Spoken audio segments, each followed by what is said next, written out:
Greetings and salutations, everybody. Welcome to the best damn movie-related show on the planet Earth, the John Campea Show, coming from right here in our quaint little studio. I'm, of course, your host, John Campea, here to talk about our favorite things in the world, movies and movie news, TV and streaming, and all that good stuff. I'm joined in studio by our technical director, Jonathan Voico. Keeper of the Flame, check it out, 1942. Writer, director, producer, Robert Meyer Burnett. Every day, I just look at that girl say, the John Campea Show, at the corner of our little intro. I see it I can't believe she did. Can't unsee it now. I can't unsee it. And most importantly, of course, you guys are here. Thank you so much for being here, making our little show part of your day. And here's how today's show is going to go.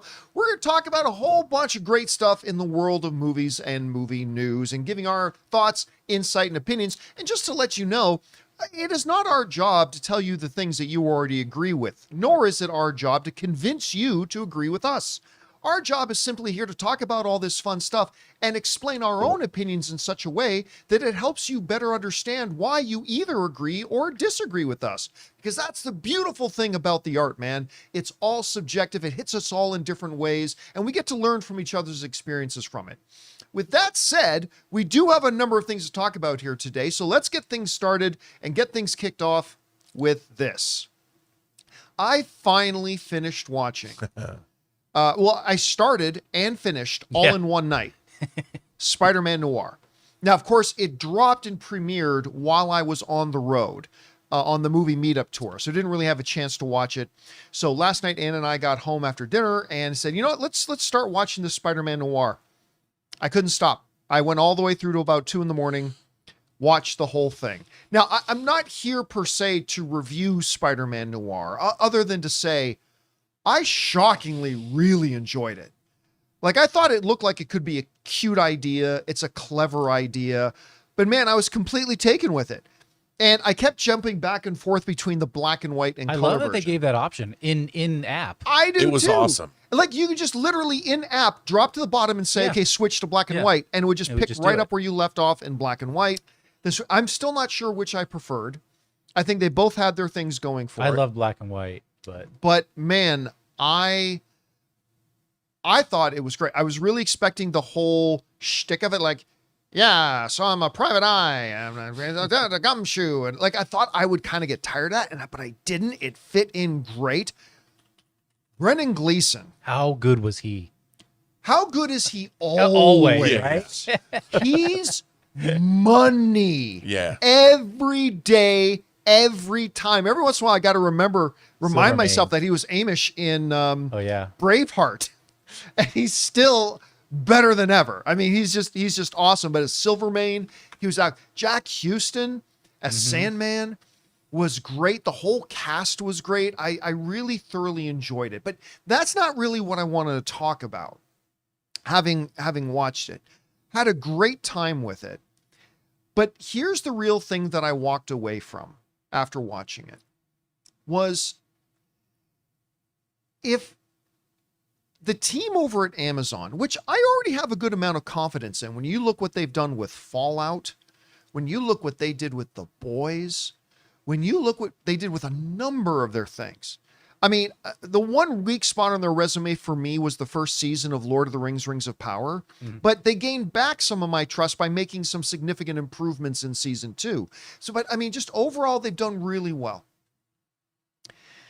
We've got several big genre IPs coming down the pipe from Amazon, specifically in terms of, we got that Tomb Raider series coming, and we've got the God of War series coming. By the way, of course, I have to remind everybody every time this comes up, the God of War series is being showrun by the greatest showrunner in television history, Ronald D. Moore, who did my all-time favorite television show and one of Rob's all-time favorite television shows, and those are two different shows, and he did both of them. And he's the one who's showrunning this.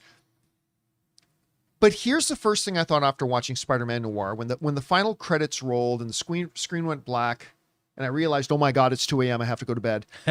and I turned the TV off. I sat on the couch for a second. I thought, if Amazon can take this quirky, shtick-filled B character from an animated movie and make it into this fully fleshed out, fascinating. Here's the key part, Rob. Take the Spider-Man-ness out of it.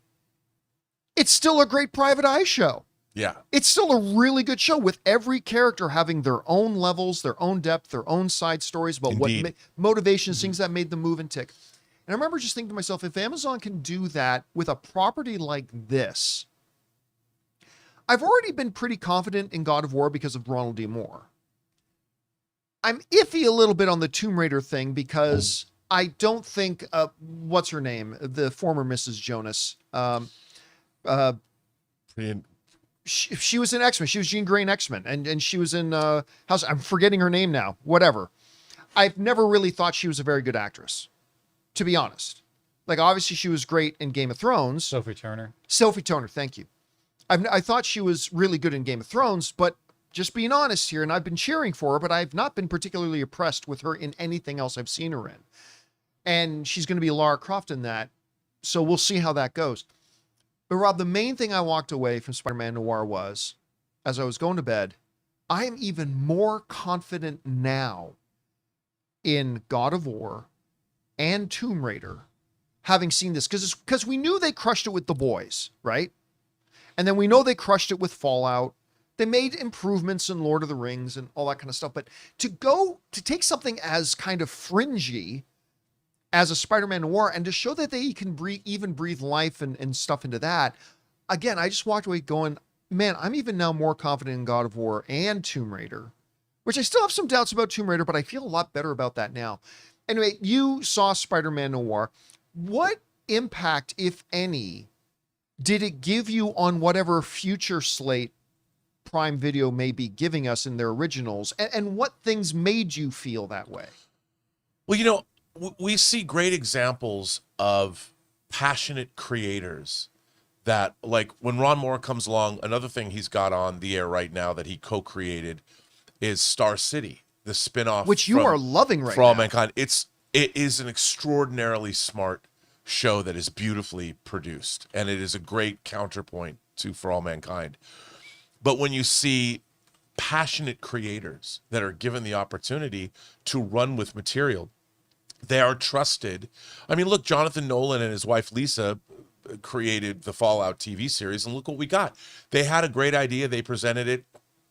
Obviously, their pedigree of what they've worked on, you can trust them to do something. It's not somebody coming along because it's a job. It's too hard to work and be a showrunner on a TV show unless you're passionate about it. And I think, if you think about it, think about all the other Spider-Man spinoffs that Sony's dealt with, whether it's Madam Web or Craven or, everything else we've received. But here, a spinoff from Into the Spider-Verse, I guess it shouldn't surprise us that, as you said, the greatest Spider-Man movie ever made, Into the Spider-Verse and Beyond this, what is it? Yeah, Across the Spider-Verse. Those two films now have a live action spinoff that you can watch in both black and white. Yeah. I mean, that's crazy talk. By the way, one of the great things, the moment the show started, I don't know if you remember it, the very first line, I believe, of the series was Nicolas Cage's voice doing a voiceover saying, yeah, somebody asked me, what universe is this? I don't really know. And I'm like, okay, right away, I'm kind of like into it. Well, I mean, but the thing about it is when you have, it is crazy that this show even exists because it goes against the grain of conventional wisdom, current 2026 conventional wisdom. But somebody said, you know what, we're going to take a chance. I mean, the people at Amazon, they've got enough money, so they're more interested in, we need passionate creators that are going to make something that's good. And I think that there's not a lot of people that would have greenlit this show. I'll tell you that. No, I was shocked when I heard that they did. Yeah. But when you look at it, obviously that was the right call because somebody went with the passionate creators and the spinoff. I mean, if they made Peter Porker the Spectacular Spider-Ham and Amazon said, we're going to do this series, I'd be like, I'm in. Yeah. Yeah. And I wouldn't have 2 weeks ago. No, right. Today I would go, all right. But again, Rob, when you, looking at Spider-Man Noir, what do you glean from it that gives you pause or optimism in terms of like other genre stuff we're getting in the future now? Well, first of all, look, having worked in noir, people will tell you that, people today aren't interested in noir and things like that. And I'm like, you know what? People are interested in anything that's good. Yeah. You can't, you know, I don't care what genre you're working in. You make a great Western, people will show up. And when people say, oh, like, your kids today aren't interested in noir. No, it's how you present it to them. Yeah, and this show is pretty insane, but it does fall back on well-trodden noir tropes, but by wrapping it up in this crazy new frame or bow or whatever, suddenly what's old is new again in a way you've never seen it before. And you're making a superhero show that's set in this noir land. I mean, it's been done before. The Sandman series, not the Neil Gaiman Sandman series, but the Sandman series that was bringing back like Wesley Dodds was a noir comic show comic series that DC did, and it was great too. It's all about the creator, the passion, and the approach, and the talent. And when you have all those things together, you get something that, like you said, a couple weeks ago, you would have been like, no. Yeah. But now you've actually sat down and you watch this, and you're an astute viewer. You look at this and go, I can't believe this works as well as it does, but it works as well as it does. And then you stay up till 2 a.m. and watch the whole effing thing. And that's what, we live in a world where this is possible. And look, it makes me think that I don't care. I'm sure that God of War is great. The Last of Us TV series, I heard that the season 3 was halted for some reason, but who would have thought that was as good as it was going to be? Well, when you have somebody like Craig Mazin working with Druckmann to create something, it turns out to be good. You bet on people that are talented, that you could trust, that have brought the goods. Ronald D. Moore, as you pointed out, started his writing career in Star Trek The Next Generation during the 3rd season, and then he bullshitted his way in, really, and got to write more, and then co-created Battlestar Galactica. Well, who would have thought that would have worked? It became the greatest show of all time. All right, guys, question is for you. What do you think about this? I'm really impressed with what Amazon's been doing. Again, other than that season 1 of Lord of the Rings, Rings of Power, which I was obviously very disappointed, but I thought they made some great adjustments and made some really significant improvements in season 2. I have loved almost every bit of genre stuff they've put out so far. They've gone out and brought in the greatest showrunner of all time in Ronald D. Moore to do God of War. We'll see what happens with Tomb Raider. It's just given me a lot more confidence. Maybe misplaced, but we'll find out. Whatever you guys think, jump down to the comment section below and let us know your thoughts. All right, guys. With that down, let's move on to this, shall we? Everybody buckle in, because we're about to unfurl the rumor mill, where we are going to discuss a bit of a rumor here. I love rumors. About what's going on in a certain aspect, in a certain area. So you guys know we've got Starfighter coming.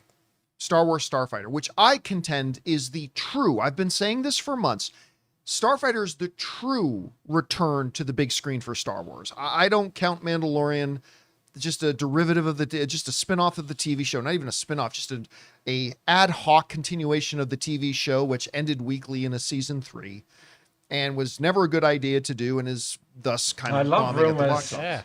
More rumors. Now, you guys know it became pretty clear, you've seen around that Dave Filoni, who is now the co-president of Lucasfilm. For years, when people proposed the idea of Dave Filoni, who I like very much, I've got some criticisms, but I like Dave Filoni very much. I've had a chance to meet with Dave Filoni and talked with him on a couple of occasions. I was very against the idea of him ever becoming the president of Lucasfilm because he doesn't know the first thing he has no experience and doesn't know the first thing about running a company. Not the first thing. He made some decent cartoons and probably knows Star Wars very well, but that's a very different thing from running a major company. By the time they had announced him as the co-president of Lucasfilm, I had softened a bit on that because, of course, Kathleen Kennedy, who Dave Filoni was her favorite stepchild, everybody knows that. Kathleen Kennedy, a number of years ago, appointed him as, I believe, the chief creative officer of Lucasfilm, which in essence gave Dave Filoni a couple of years of experience in the C-suite level of a major company. And so while I still would never have picked Dave Filoni as my pick to be the next president of Lucasfilm, I had softened a bit because Kathleen Kennedy put him in a position to get some of that experience. Now, of course, Dave Filoni being Kathleen Kennedy's favorite stepson, when Lucasfilm allowed Kathleen Kennedy to name her own successors, obviously one of the two she picked was her favorite stepchild, was Dave Filoni, and away we go. Again, would not have been my pick, but I softened on it and thought, you know what? Let's hope this works. Because you know what? I just recently saw Darth Maul Shadow Lord. That wasn't good. It was great. Yep. Darth Maul Shadow Lord is great. And that's a direct Dave Filoni thing, right? Another animated thing, granted, he made some live action stuff that he has not done well. I'm sorry, Ahsoka just wasn't very good, and his Mandalorian and Grogu movie is not very good. But that all being said, you guys know for a long time that the word around, and I can tell you should probably take this to the bank, but Dave Filoni did not necessarily hate Andor, but he was certainly against it from all the stuff that we've heard. Because it wasn't his vision of Star Wars. And that has always made me really apprehensive about him being a president of Lucasfilm, because Andor is simply, period, end, stop, no discussion. It's the best thing Star Wars has ever done since the original trilogy. Not that everything should be like Andor, not at all. Star Wars should be a plethora of different things. But the Andor thing was the best thing they've ever done. At least in the Disney era. So I heard a little while ago, and I pushed it off to the side. I had heard a little something that I cannot independently confirm. Let me be clear about that. No other outlet should run a story saying, because I'm just telling you what I heard third hand. But this is a discussion show. We're just a bunch of goofball friends sitting around talking about movies. So don't take this too seriously. I'm just telling you what I heard that I cannot independently confirm. But I had heard a little while ago, like less than 2 weeks ago, that Dave Filoni was adamantly against Starfighter. Didn't want Starfighter to get... Now, this was when Kathleen Kennedy was still president, okay? And I believe he was already he was already the CCO. And he was, from what I heard, was adamantly against Starfighter. Didn't think they should do it. Didn't think that was the direction they should go. Again, outside of what his vision of Star Wars is. Mm-hmm. Now, what I was told at the time was that Bob Iger and Kathleen Kennedy said, okay, we're going to do it anyway. We think this is the right thing to do. So they did it. Now, I never said anything about it because I just heard that from somebody connected, granted, but I just kind of filed that away. I was talking not too long ago now with another online film pundit who had kind of heard the same thing. I'm like, oh, okay, well, that's interesting. Still kept it filed away. But then yesterday, I heard from a prominent Hollywood person the exact same thing. And I thought, okay, this is interesting. And there's a reason why we say this one's going to be filed under the rumor mill.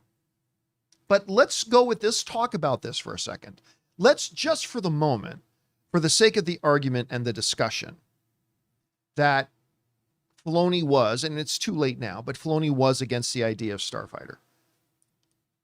It again makes me concerned about the future of Star Wars, because it appears on the surface, and I could be wrong, and I hope I'm wrong, that Filoni himself seems intent of just doing the same thing over and over again and believing at some point it's just going to get different results. He just wants to keep Star Wars in a particular era. I mean, and he had nothing to do with Andor. Like, I could tell that Dave Filoni had nothing to do with Andor when I realized, oh, there's no Ahsoka here. As soon as there was no Ahsoka, Dave Filoni probably had nothing to do with this. But he seems absolutely intent on keeping Star Wars at a certain level in a certain time frame with a certain set of characters and done a certain way. And I just don't believe that is right for the future of the franchise.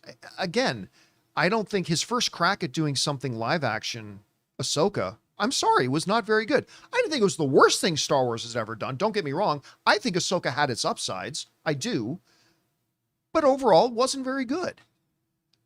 It was a show about leaving the Star Wars galaxy behind and going to a new galaxy. Right, but then coming back. And then coming back, which I was like, why do you leave your location?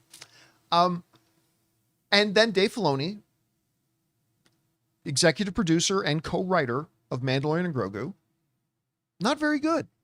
Again, not terrible. It has its upsides. I saw it 5 times. And to hear that the new president, handpicked by Kathleen Kennedy, was opposed to Andor, and now from the rumors, and listen, I'm open to Dave dropping me an email and telling me this is totally not true, but according to the rumors, against something like Starfighter, which is again the breaking free of the current 5th grade level Star Wars stuff that we've kind of been pinned to for the last little while, and having a fear of venturing out into something bold, different, and new with incredible creative talent behind it and all that kind of stuff, just because it doesn't fit into what Dave Filoni's vision of Star Wars is. And listen, I have a lot of friends who passionately love Clone Wars, but the vast majority of people in the world have never watched Clone Wars. I'm one of the rare Star Wars fans that I wasn't all that thrilled with Clone Wars, to be honest with you. Didn't dislike it. Don't get me wrong. Did not dislike it.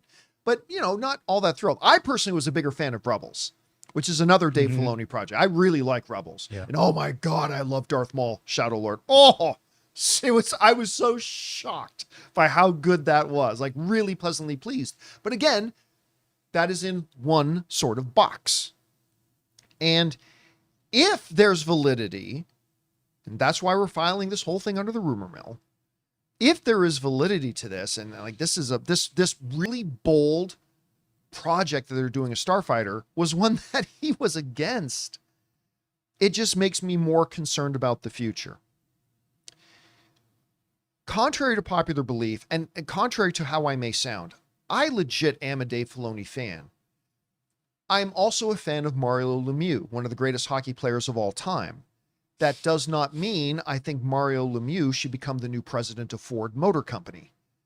Just because I think he's great doesn't mean I think he'd be great at everything.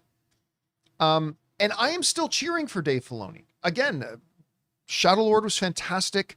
I think we have to give Dave Filoni a couple of years, not just Mandalorian. We got to give him a number of years to really put his thumbprint on it and actually see what he's going to bring to the table. And that's not something we're going to know in 18 months.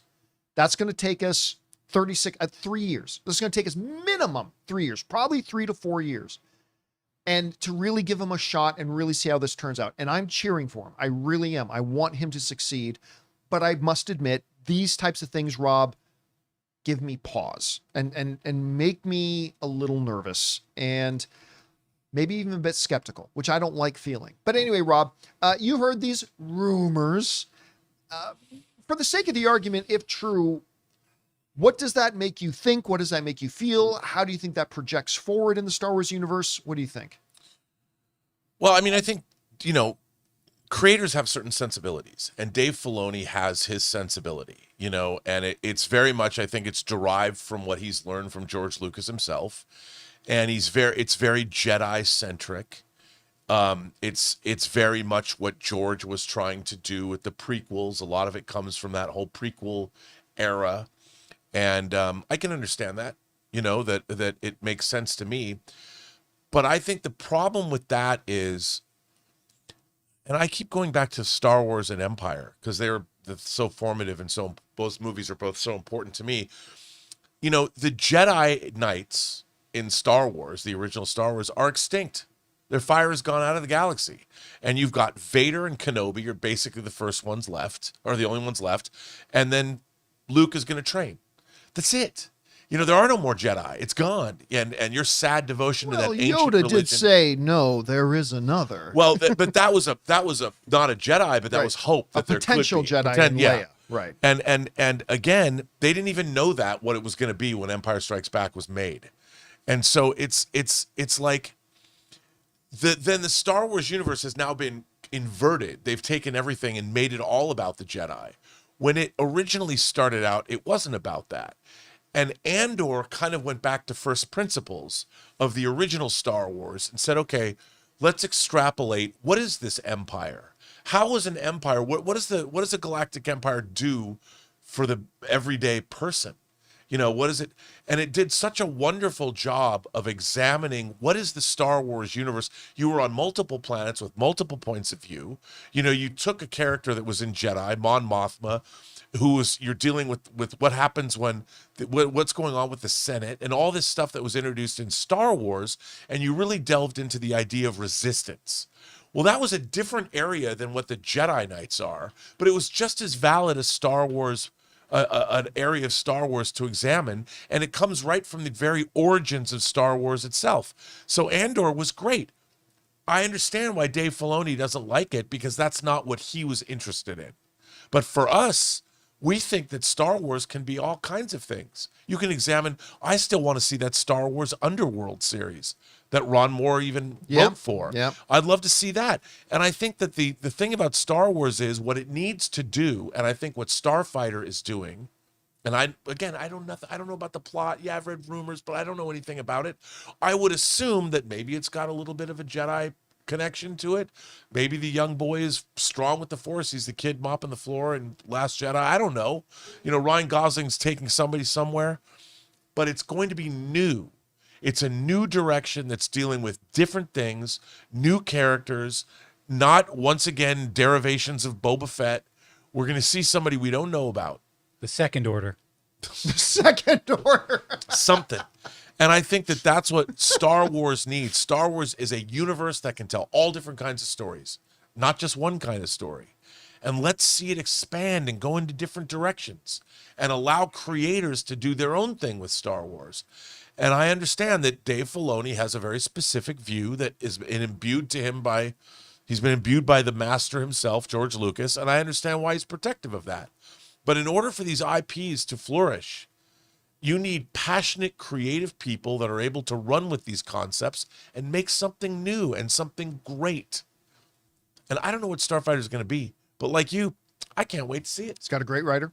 It's got a great director with a track record of massive success. It's got an Academy-level cast.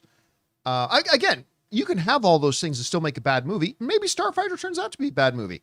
I wouldn't bet it, though. I would not bet against Starfighter. So, nope. Anyway, we'll see how this goes. Guys, question is for you. What do you think about this? There are whispers around that Dave Filoni may have really fought against the idea of them making Starfighter, but was overruled by Bob Iger and Kathleen Kennedy. If so, was he right to feel that way, wrong to feel that way, whatever? Again, don't take this as fact. Take this as a rumor. We're just some people sitting around discussing what's being whispered. This is not a news report. Please understand that. But how does it make you feel? What do you think about that? I still believe we have to give Dave Filoni a number of years, not months, to really put his imprint on Star Wars and see what he does with it. But I admit this is concerning to me. But whatever you guys think, jump down into the comments section below and let us know your thoughts. All right, guys. With that down, let's move on to this.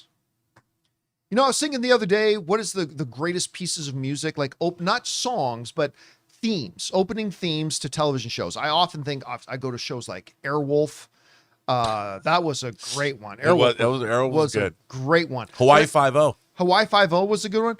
Greatest one of all time. I still think it's got to be Game of Thrones. Like Game of Thrones opening and because as soon as I hear it, I start to feel it, right? Well, I love Game of Thrones. I love House of the Dragon so far, and House of the Dragon Season 3 is getting ready to debut.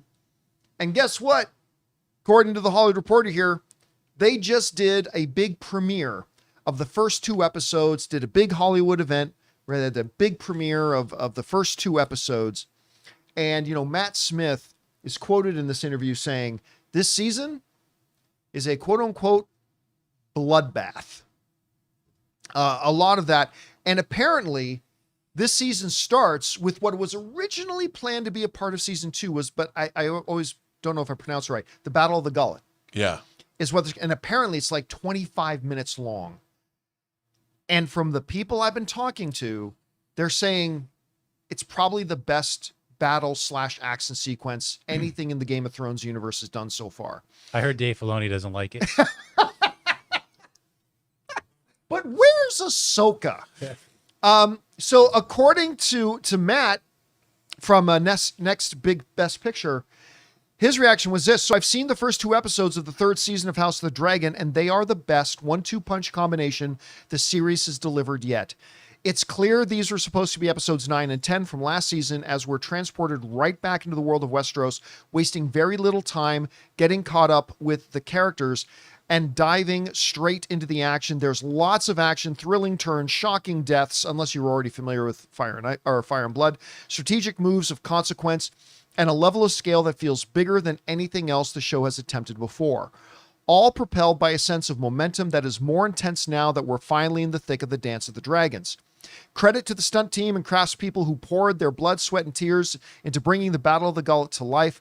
It's exactly as I imagined it would be, and it functions as one hell of an opener for the season. As always, the cast consistently delivers strong performances.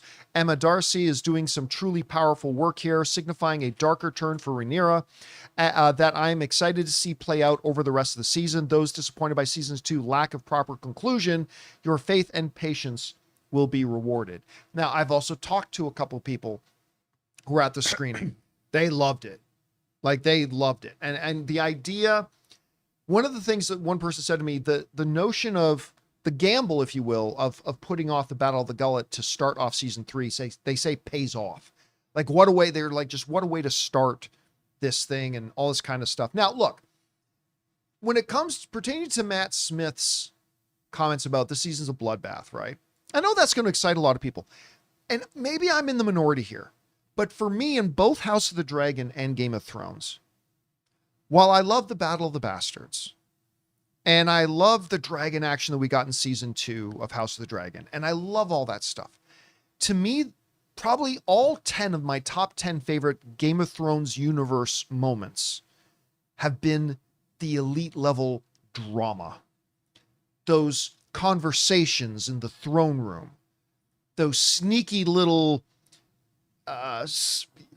schemes being devised in dark, shadowy corners, the character motivations, like these to me have been, this is what makes the House of the Dragon and Game of Thrones universe so epically fantastic.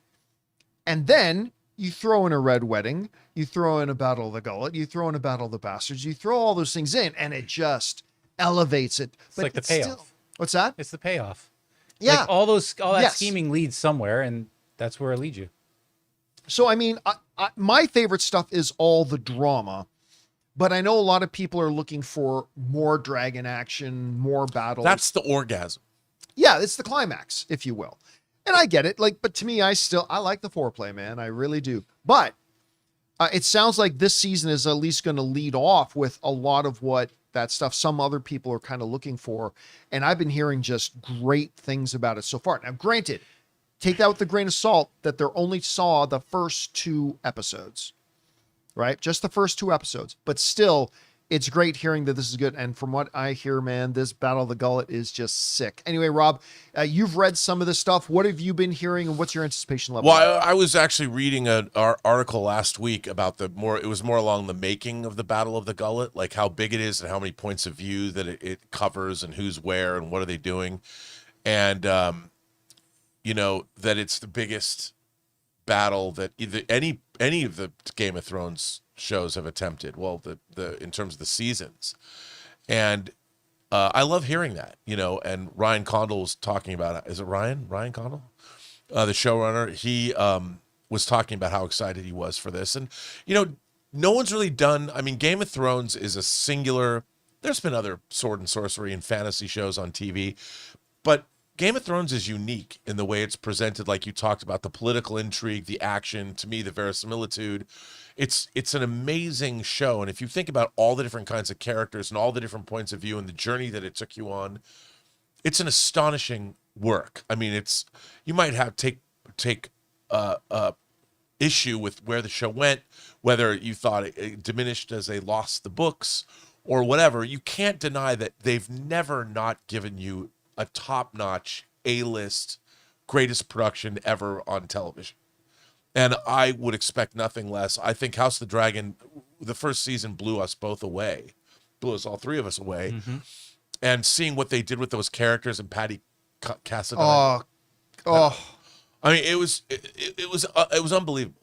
So it doesn't surprise me. Like, I guess I expect a lot from Game of Thrones. To me, I'm getting more A-list stuff, but to hear about this, I can't wait for it. Because I have to say, the end of season 2, I was a little, because I love the 10-episode structure of Thrones that they kind of abandoned. I mean, the last season was 6, but I was waiting for this battle because I knew that it was coming, and I understand why. It was probably like, we don't have the time or money to do it.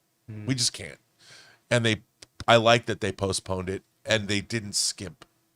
You know They what? went all out. Speaking of Patty, you know, it was really weird watching House of the Dragon, which Patty should have won an Emmy for that. Yeah. 100% he should have He won an wasn't Emmy even for that. nominated, was he? No, he wasn't even nominated. He should have won an Emmy for that. But then going in and watching that show he does with Tom Hardy, I think what's it called? Not Gangster. Is it called Mobster. Mobland. Mobland. And seeing him in Mobland, I was like, wait a minute, that's the king? And he just looks like so wildly different. You know what my absolute favorite scene, I think, so far in all of House of the Dragon was season 2. And this again goes to, like, I just really love the drama. And I forget who plays the king's best friend, girl's father. He was the hand of the king. I forget the name of the actor, but I love him. Well, isn't he in Star City? Yeah, he's Rise, right? Yeah. Rise I fans. right, that's it. So he goes into the king's chamber. He's his grandfather. I love how they call it. He's his grandsire. And he just lays into his grandson about, like, what the F are you doing? And that whole thing. And it ends with the king saying, you're not my hand anymore.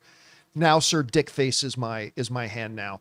And like that whole scene was 2 seasons of drama's worth's climax. I mean, that one scene was so utterly perfect and like jaw-dropping and like just what I mean, again, there's the thing where the queen who never was, when she dies on her dragon, like that whole episode was crazy good. But I'm telling you, man, that scene in the king's chamber when his grandfather, the hand of the king, comes in there and just has it out with them, that's one of my favorite moments of television in the last couple of years. Like I just loved it. And if you can give me that with, you know, a bloodbath at the same time, we could be in for something special. Anyway, guys, question is for you.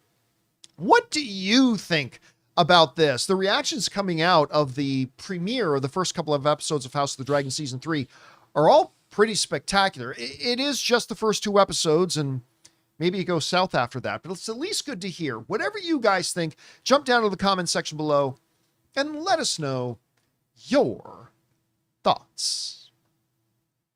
All right, guys. With that down, let's move on to this. You know, we had a lot of great, amazing stuff at CinemaCon this year, but not necessarily the best thing, but by far the biggest surprise to me was a little film I don't even know that I had even heard of, and they gave us this presentation for a little movie called Whalefall, in which they showed us a 6-minute clip from the movie, one continuous 6-minute clip that has stressed me out like nothing else I've ever seen on film. Like this 6-minute clip they showed of this guy underwater while this chase scene is going on between a giant squid and I believe a sperm whale that's chasing it to try to eat it, and how this guy under the water is just getting caught up in this thing. 6 minutes of not being able to breathe, 6 minutes of my heart being in my throat, 6 minutes like the cheeks of my buttocks clenched like they have never been clenched before, forming coal into diamonds.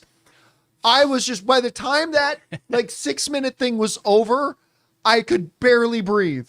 I'm like, what the? And all of us who were there just looked at each other like, what the hell was that? I am never swimming in the ocean again. Ever. Done. I don't care if I'm at Long Beach and it's only 2 feet deep. Not going in there. You never know when a sperm whale may pop up. I'm just not doing it. So we told everybody about this while we were at CinemaCon, and we talked about it in our CinemaCon presentation, and people were like, oh, I haven't heard anything about this, blah, blah, blah. Well, today they put out the trailer. And when I saw that they dropped the trailer, I'm like, okay, is this going to be a traditional trailer? Or are they going to show like a segment of that underwater scene? It's a bit of both. It starts like a traditional trailer. Josh Brolin with the hero of our movie, who at the time is just a baby, talking, I'm going to do all this stuff for you. I'm going to train you, and clearly raised him in the ways of scuba diving, whatever. And then the second part of the trailer gets into the water. And they show like a 1.5 minute clip. Very truncated version. Yeah, of what a very we saw. truncated version of what we saw at CinemaCon. And that gave me PTSD.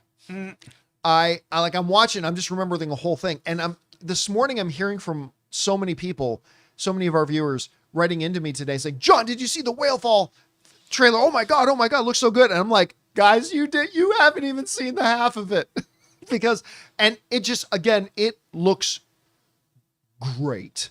And it was, again, the most pleasant surprise thing to me coming out of CinemaCon. This is the most stress-inducing thing I've seen put to film in ages. Anyway, Rob, you had a chance to see the trailer for Whalefall. You, of course, saw the full presentation at CinemaCon, but what did you think about the trailer? Dude, I watched this trailer twice this morning. It was funny because I'd seen that they released the poster, the key art, the one sheet. Mm-hmm. And I'm like, well, if it isn't already out, it'll probably come out tomorrow. I immediately went and looked for the trailer, and there it was. And it was the same thing. I mean, first of all, the visual effects in this sequence, so good, unbelievable. I mean, it used to be that water was tough and indiscernible from reality. No, I mean, I'm talking about verisimilitude. I'm looking at this. And the thing that catches the one scene where in the trailer when he's on either side of the teeth, he's holding on to the. I mean, I'm looking, and for people that don't know about this, movie's based on a book, and this guy gets swallowed, and somebody described it as the Martian in the belly of the whale, like it's Joan and the whale or whatever. He's got an hour before he runs out of oxygen to get out. And he's trapped with and he's trapped in there with the giant squid. And again, this is a 20th Century Studios movie. 20th Century Studios that had Devil Wears Prada 2 out, that's just casually dropping Predator Badlands and Alien Romulus and, doing cool movies that Ben David Grabinski, time travel, directed for Hulu. I mean, no one's talking about what 20th Century Studios is doing, but they just keep putting out banger after banger. Yeah, they had to release Psycho Killer. That might have been a misstep, but they didn't make Psycho Killer. Doesn't matter. This year, people look back and they've grossed like $2 billion this year. And Whalefall is an original film, literary property based on a book. This is the kind of stuff I want to see, dude. This is the kind of stuff I want to see studios. This is studio filmmaking at its finest, giving you something you've never seen before. And like you said, dude, I too had diamonds in my ass. Yeah, it's just so stressful. Like watching the full 5-6 minutes of it was so stressful. Like I didn't know I could hold my breath for that long. It was crazy, and I am dying to see this, and I'm so glad the trailer for Whalefall is out now because I am dying to see this movie.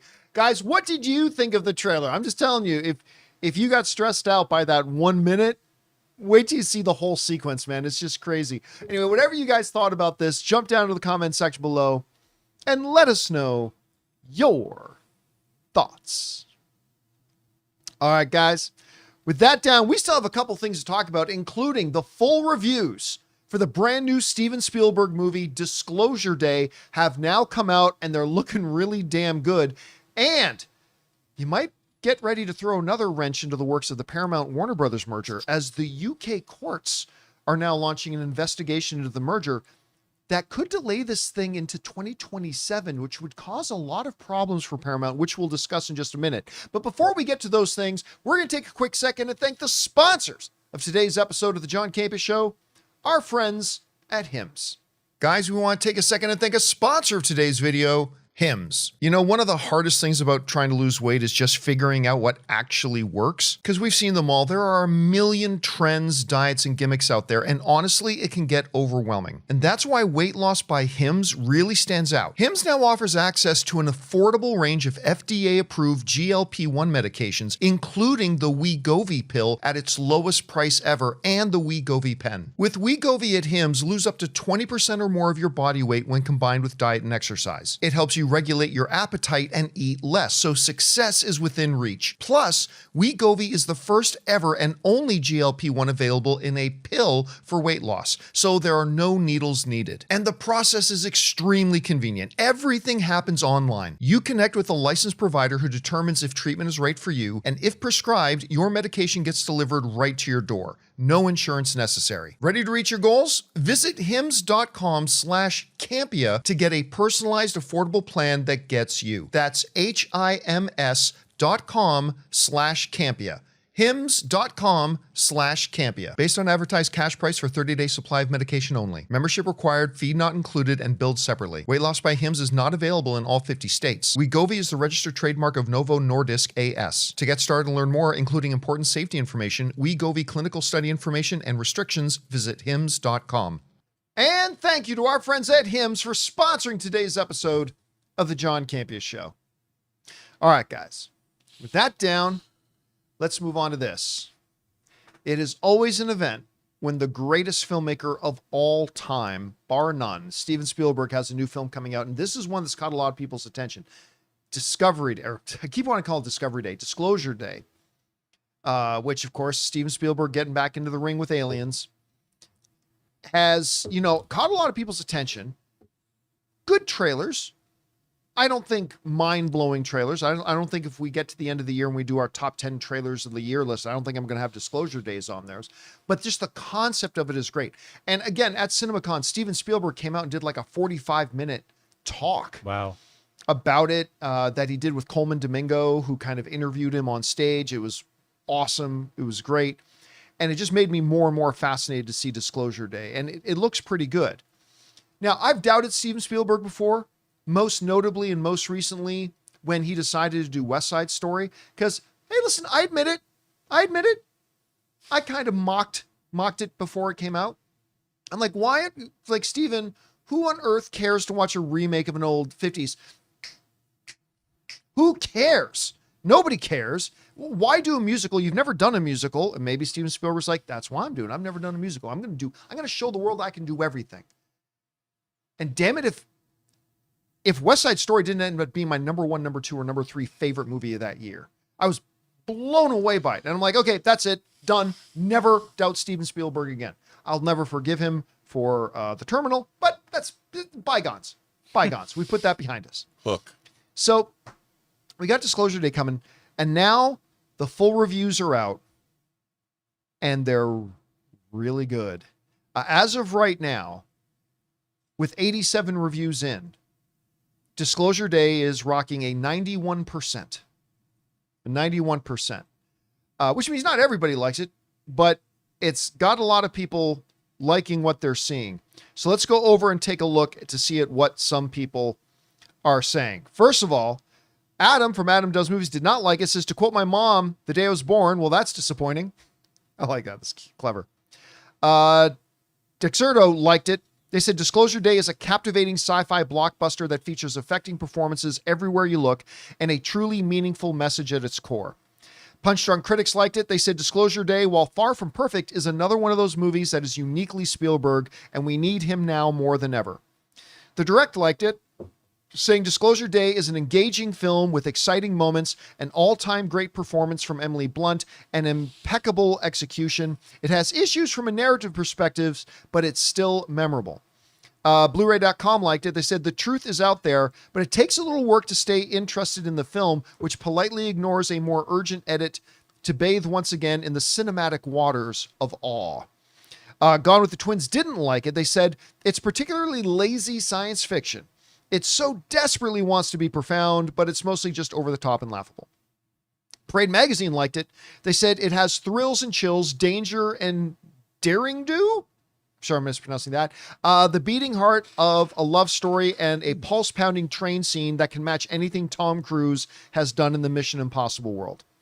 Nerdspin liked it. They said Disclosure Day is a return to form for Spielberg, blending the spectacle of classics like Close Encounters of the Third Kind with thought-provoking storytelling. Mashable liked it. They said, I wish life were like a Steven Spielberg movie. Fandom Wire liked it. They said Disclosure Day is undeniably flawed, but ultimately succeeds as a mostly riveting science fiction thriller that reunites Steven Spielberg with his favorite cinematic topic, aliens.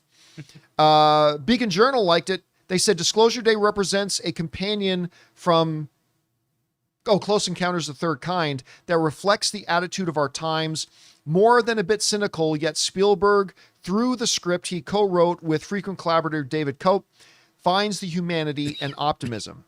Fred Topple liked it, saying every bit the event Jaws, E.T. and Jurassic Park were, and a reminder that skillful storytelling makes the most exciting movies. So it goes on, again, 91%. 91% of the, again, just so you guys properly understand how Rotten Tomatoes works, Rotten Tomatoes does not give the movie a 91%. What Rotten Tomatoes is simply telling us is that of all the critics, verified critics, 91% of them liked it, 9% did not, which again is a more than respectable thing. Anyway, Rob, you're seeing the reviews. I know this is a movie that's had you fascinated. So you're hearing the reviews, the feedback we're here coming out from it. Now, remember, these are not first reactions. These are the full reviews that are now out. I'm seeing it Thursday in Vegas. What do you think about the reviews? What's standing out to you? And where's your anticipation level right now? My anticipation for any Spielberg film is always high. And obviously the subject matter has been fascinating to me since I was a kid. And it's crazy to think that Close Encounters came out 49 years ago. That's insane.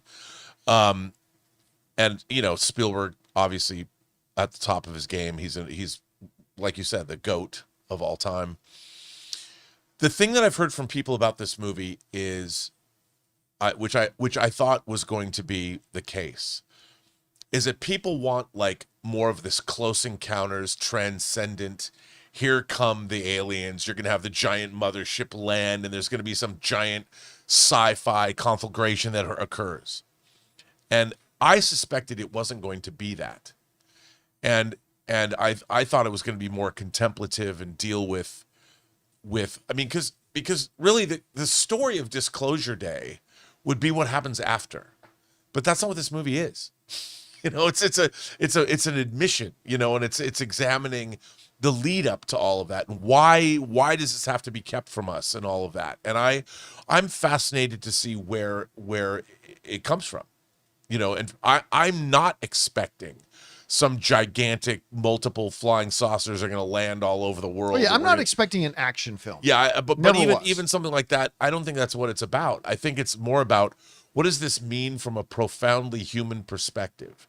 How would we be changed, or what are the ramifications of how our civilization would be affected by this truth coming out? So I'm looking forward to the contemplative nature I would imagine this movie has. That's what I'm not interested in seeing some, you know, incredible first contact story, because I don't think that's what this is. I never thought it was going to be that way. But I'm very interested to see it. I can't wait to see it. And I'm looking forward to seeing it on Thursday as well in IMAX. By the way, our viewer Marcus Y sent in, Disclosure Day is the third part of a trilogy with Close Encounters and Terminal. So yes, yeah, there you go. It's really one big trilogy.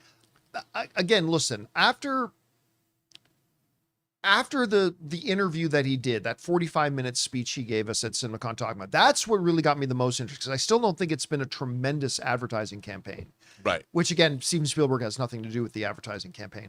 So I'm very interested to see how that's going to turn out. So keep your guys' eyes open on Thursday night when I come out of the movie theater in Las Vegas and give my out of theater reaction to it. Anyway, guys, question is for you. What do you think about these reviews now, the full reviews that are coming out for the new Steven Spielberg film Disclosure Day? Have you been interested in the film? Maybe you have, maybe you haven't. Whatever you guys think about it, jump down into the comment section below and let us know your thoughts. All right, guys. With that down, let's move on to this, shall we? You know, for a little period of time there, it started to look like the way was now clear for Paramount to complete its takeover of Warner Bros. I mean, we knew there were still some hurdles they had to overcome, but it felt like it was going to be kind of smooth sailing. Then the other day, we discussed the fact that California and the state of New York have jointly decided, with other states as well that they haven't listed yet, are going to come together and file a lawsuit to block the merger. Now, and we talked about what chances it has to succeed, what could get in the way of that succeeding. We'll have to see what happens. But they are launching it. So that's a major hurdle for Paramount. But now, hot on the heels of that, there's another major hurdle. And it comes from Europe, particularly this one from the UK, as Deadline is reporting that Paramount Warner Brothers merger is now formally being investigated by the UK competition watchdog. This is what they say about it in Deadline, and why, and we'll get into why this is so significant. The UK's antitrust authority has launched a formal investigation into the $110 billion merger between Paramount and Warner Brothers Discovery. The Competition and Markets Authority, the CMA, said on Tuesday that it had opened a merger inquiry into the deal that will reshape the global entertainment industry. The CMA will commence its so-called Phase 1. Now, this is key. It's Phase 1 investigation from Wednesday, under which it will determine whether the Paramount-Warner Pact poses a quote-unquote realistic prospect of substantial lessening of competition. The CMA intends to conclude the Phase 1 process by August 7th. But if the threshold is met in that Phase 1 investigation, the competition watchdog will move to a deeper Phase 2 investigation, which can last for more than 5 months. Now, here's why those numbers are key. We kind of touched on this a little bit yesterday. Built into its agreement with the Warner Brothers shareholders, Paramount has a covenant with them, like in assuring the Paramount, because part of their sales pitch was, oh, we're going to get this cleared easy, no problem. As a matter of fact, Paramount said to the Warner Brothers shareholders, if we don't have this deal completed by October, we'll pay you what works out to be nearly $7 million just in penalties per month. That's about $230,000 per day that we've every day past. I think it's October 7th is the date. I might be wrong about that specific date, but I think it's October 7th. But every day after October 7th that we still don't have this thing finished and cleared of all the regulatory hurdles, we'll pay $230,000. How's that? Almost $7 million, $6.9 million a month. I'd like that. Now, if Phase 1 of this UK, and by the way, we're not even discussing how the California-New York lawsuit might delay it. We're only talking about the UK thing here now. If this Phase 1 investigation ends on August 7th, and they decide, and by the way, the article does go on to say they're already expecting that it will go to Phase 2. They say there's already clearly enough there that it will go to Phase 2. If it does, which can last up to 5 months, well, okay, starting from August, September, October, November, December, January, we're into 2027. That alone, if it doesn't go longer than 5 months, that's 3 months right there. That's $21 million extra dollars for a company that's going to be over $100 billion in debt, if I remember the numbers correctly.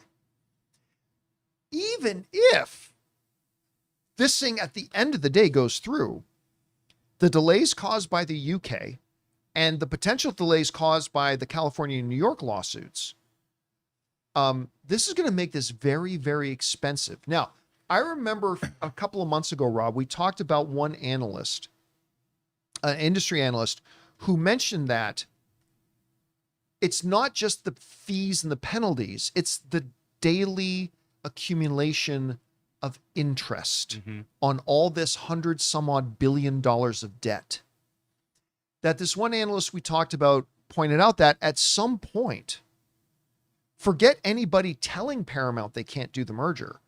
Paramount may just decide we can't afford to keep doing this. Now, again, there's also a reality that exists that the California and New York lawsuit happen and they resolve it very quickly. The UK launches their investigation, gets resolved really quickly, and everything is done by November, December, January, and everything's fine and clear. But there is also a very real possibility that this is about to get even more sticky. As a matter of fact, as we saw Paramount do before, David Ellison has thrown a little pussy hissy fit because he just came out now and started blaming Netflix. Did you see this? No. Yeah, see if you can find that story there, Jonathan, if you can. But now Paramount just come out and start lashing out. We're not getting our way in. And they started blaming Netflix, saying Netflix is trying to do a scorched earth thing on Warner Brothers. I haven't heard Netflix say one thing about it other than we're glad to be out of this. Yeah. That's the only thing I've heard from Netflix in all of this is we're glad to be out of this. I haven't seen Netflix do one thing. But anyway, we see Paramount kind of going scorched earth and saying, and now throwing blame around and throwing a tantrum and things we're becoming accustomed to seeing David Ellison do. Again, I think this deal will go through. And when it does, I can do nothing but hope for the best and hope that David Ellison does a good job and we see a thriving Paramount. I really do. That's what I want to see happen. But yeah, there we go. Paramount accuses Netflix of trying to poison the Warner Brothers deal. Anyway, so Rob, it felt there was a period of time there that started to kind of feel like it was going to be smooth sailing for Paramount. It's running into some turbulent waters here. This UK thing could be problematic. What do you think about when you see these things happening? Well, I mean, obviously, this merger will significantly change the landscape of Hollywood, entertainment, potentially politics, because already we've seen the turmoil that's happening at 60 Minutes, which is Paramount's concern now, CBS. And there's a lot more going on here than just making movies and TV shows. And I think that was something that people are downplaying that, but there's a political element to this as well. In our misinformation, disinformation, information age that people are concerned with, not just movies and TV.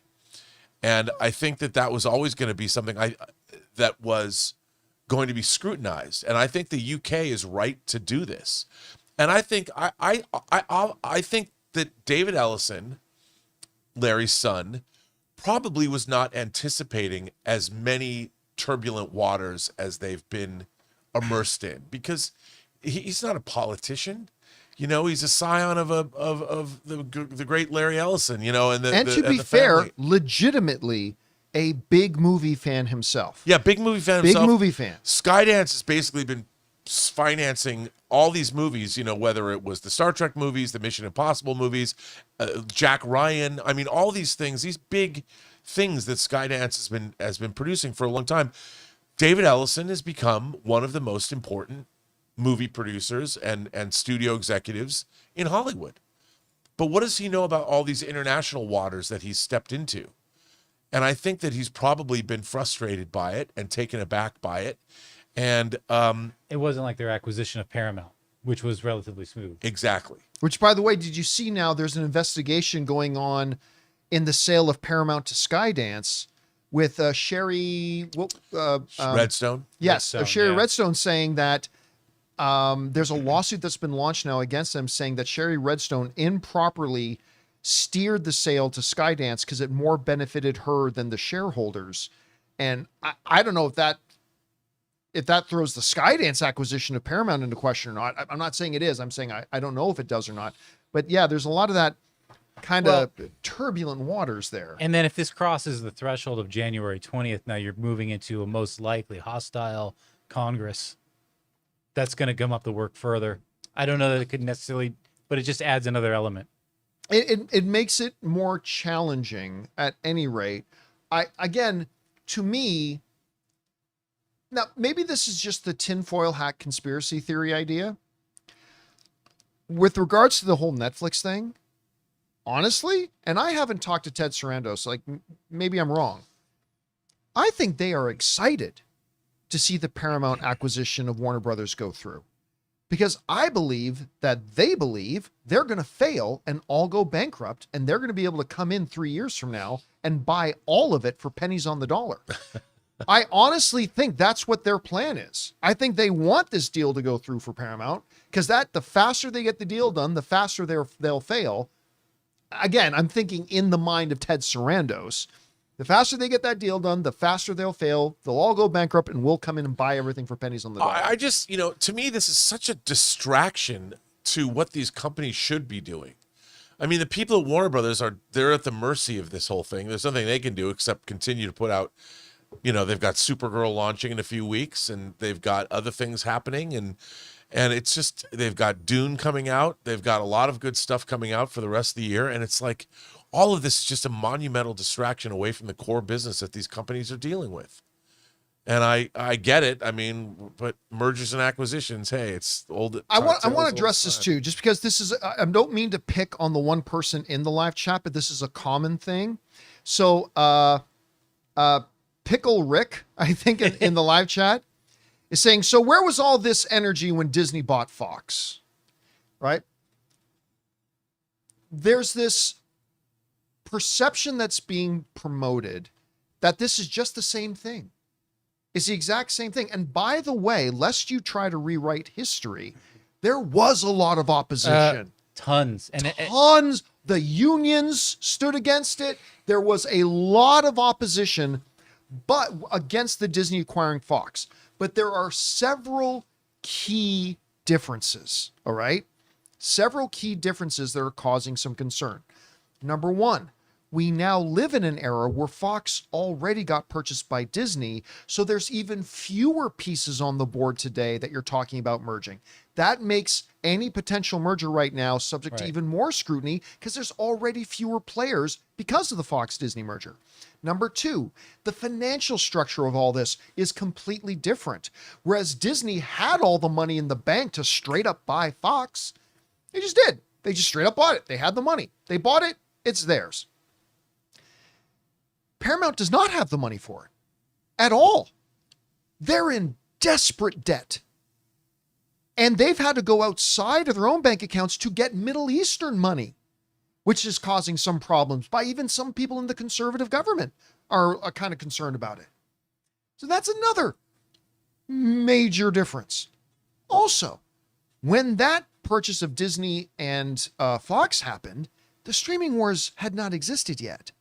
That whole other dimension of now we're not just talking about Paramount and Warner Brothers merging. Mm-hmm. We're now talking about merging 2 of the 5 major streaming services. Right. That is not something that happened when Fox and Disney took over. I don't even think Disney Plus existed yet. No, it didn't. Yeah. So this I get it when people say, well, what about the Disney Fox thing? Okay, it's fair to bring it up, but be clear. This is a radically different set of circumstances, and it was opposed. Mm-hmm. And this is even more. The finances are completely different. The debts are completely different. The landscape is completely different. How they were going to even pay for it in the first place is completely different. This is not remotely like the Disney Fox takeover. It's just not. And that doesn't mean you need to have a problem with it. Maybe you look at it all and you still think it's okay. Perfectly reasonable. I'm just saying, don't pretend or go along the naive thought pattern that this is just the same as when Disney bought Fox. Mm-hmm. Not at all. Like, not in the least. And remember, I'm somebody who I still believe that at the end of the day, this deal is going to go through. I just believe there's too much stacked in its favor. I believe at the end of the day, it's going to go through. And when it does, those of us who are movie fans and fans of the industry, we're going to have to get on board and kind of cheer for it to work. Because I don't want Paramount to crash and burn. Right. I want it to work. You want the movie industry to thrive. I honestly think this is the bottom line for me. Not only do I think it is better for Warner Brothers to stay an independent company, I think it's better for David Ellison and Paramount to not do this deal. I think they'd be much better positioned and in a much better place for success if they just focused on Paramount, because they haven't done shit with Paramount yet. And I just think it would be better for David Ellison and better for Paramount if they just focused on that. But I don't think we're going to get that. So we'll see what happens. Anyway, guys, question is for you. What do you think about all this? The UK is now stepping in, and beyond just the preliminary inquiry, they're already saying they think this is going to go to phase 2. And if it does indeed go to phase 2, that is going to cause delays beyond the contract. It's going to start costing Paramount even more money and presenting yet another obstacle. And that's not even talking about the California and New York lawsuits. Anyway, guys, whatever you think about all this, jump down to the comments section below and let us know your thoughts. And all right, guys, that'll do it for today's installment of the John Campea Show. Thank you so much for being here and making our little show part of your day. Big thank you to the thousands of you guys in the live chat, chatting it up and stuff, offering some insights. Some I agree with, some I disagree with. That's the fun of it. That's the good thing about it. And we're glad that you guys are here and participating on that level as well. I want to thank, of course, our technical director, Jonathan Voico. See you guys later. Writer, director, producer, Robert Meyer Burnett. Go Knicks. My name's John Campea. Thanks for being here, guys. And until next time, my friends, go Golden Knights.